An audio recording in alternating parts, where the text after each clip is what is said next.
Hello friends, मेरा नाम आनंदराज। कैसे हैं आप सब? बढ़िया।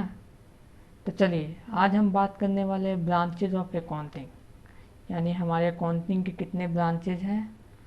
और आज बात करने वाले हैं यूजर्स ऑफ अकाउंटिंग इंफॉर्मेशन, यानी हमारे अकाउंटिंग के इंफॉर्मेशन के कितने यूजर्स हैं, कौन कौन से वो यूजर्स हैं। तो आज हम बात करते हैं। तो चलिए सबसे पहले ब्रांचेज ऑफ अकाउंटिंग जानते हैं। अब हमारे ब्रांचेज ऑफ अकाउंटिंग कितने हैं? तो सबसे पहले फिनेंशियल अकाउंटिंग। हमारे ब्रांचेज ऑफ अकाउंटिंग मेनली तीन है।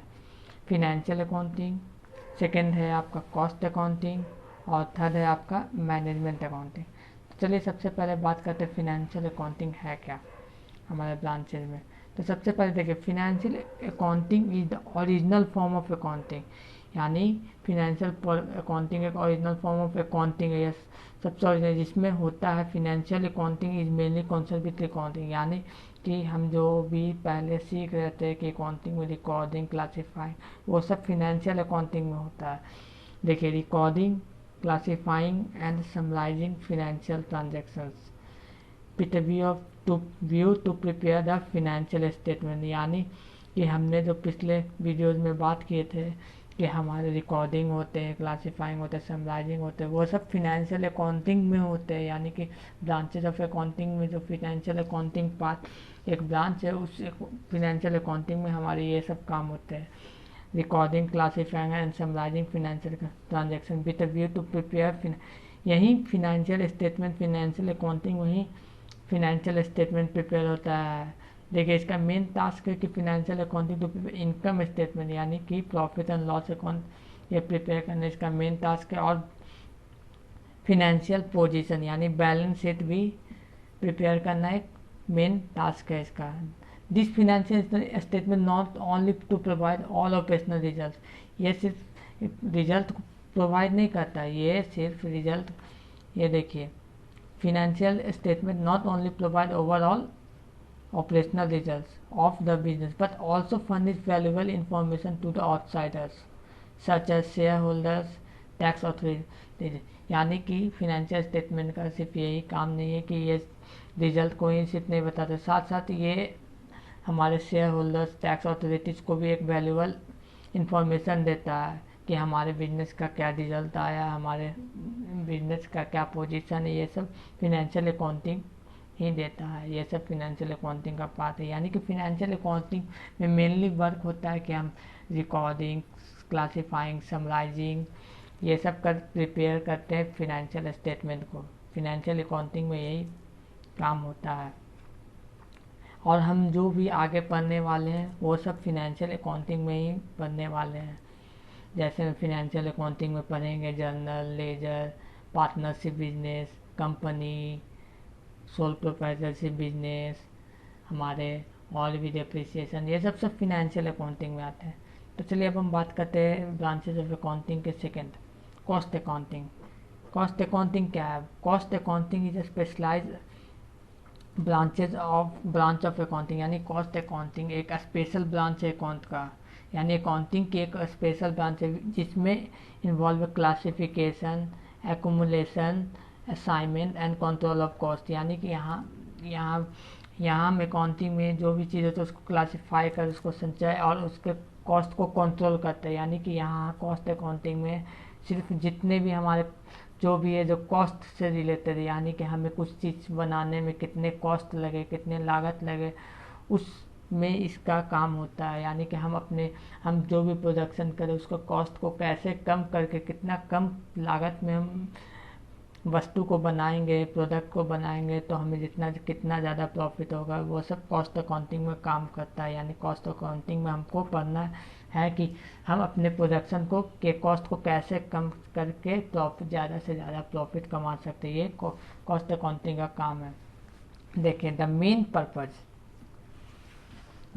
Purpose of cost accounting is to ascertain the cost of production, यानी इसका मेन पर्पज़ क्या है कि क्या हमारे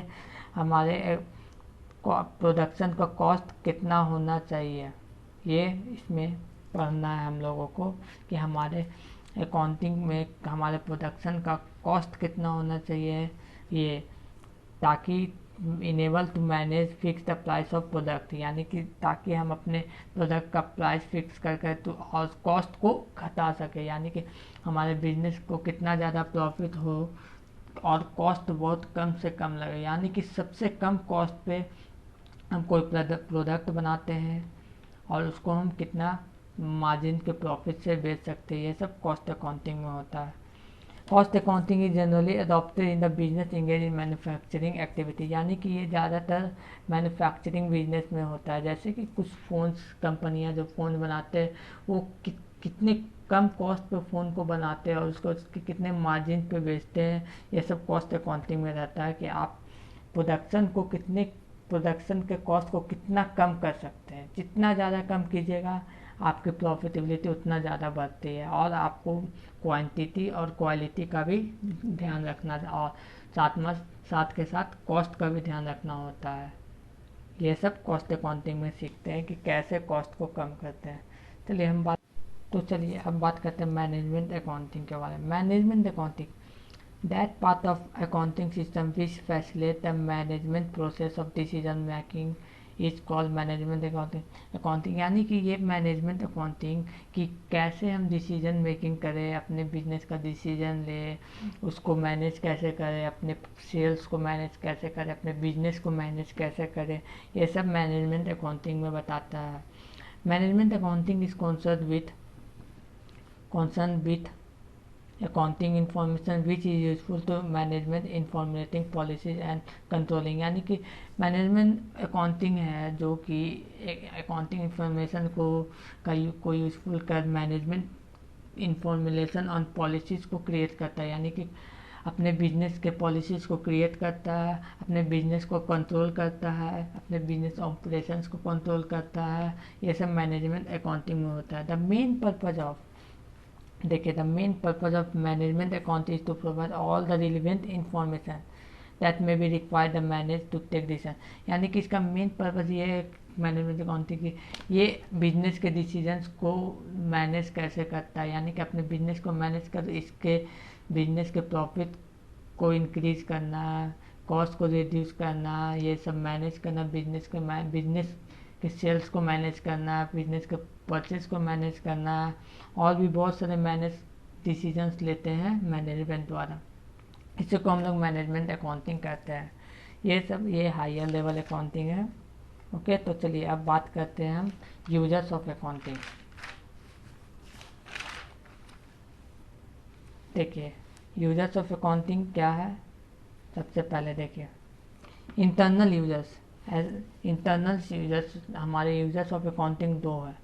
एक इंटरनल जो कि हमारे बिजनेस के अंदर में वर्क करते हैं, और दूसरा है एक्सटर्नल।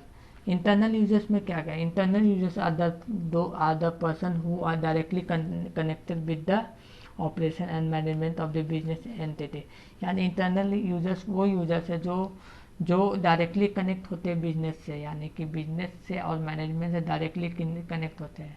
जैसे में ओनर मालिक तो बिजनेस से डायरेक्ट कनेक्ट है, उसी का बिजनेस है वो। अगर सोल प्रोप्राइटरशिप है तो मालिक बिजनेस है, ओनर वो उसको यूजर्स चाहिए ना, उनको इन्फॉर्मेशन चाहिए ना कि हमारे बिजनेस का कैसा पोजीशन है, हमारे बिजनेस का प्रॉफिट कितना है, वो सब तो मालिक जान के रखते हैं, ओनर।